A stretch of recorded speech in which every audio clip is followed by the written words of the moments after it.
Hello everyone, let me show you how you can extend license for data center product. So let's say we want to find the Microsoft Engineering integration. Of course, we'll pick a bestseller. And then what you do, you pick your host environment, in this case data center. You say, okay, try it free. Even so, if you already have another trial, you can create another trial, because as you see, no one stops you. You don't pick any instance or anything. So you just say, I need a new license. Then, of course, you will create a new license, you will copy it. Of course, you can download an app, but overall, afterwards, you will need to navigate to your applications page in your Jira, for example, like this.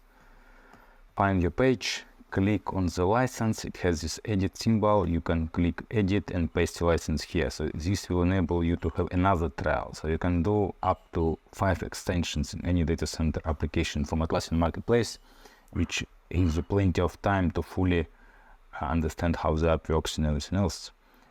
If you have any other questions about Atlassian licenses, Atlassian applications, please let me know. Thank you.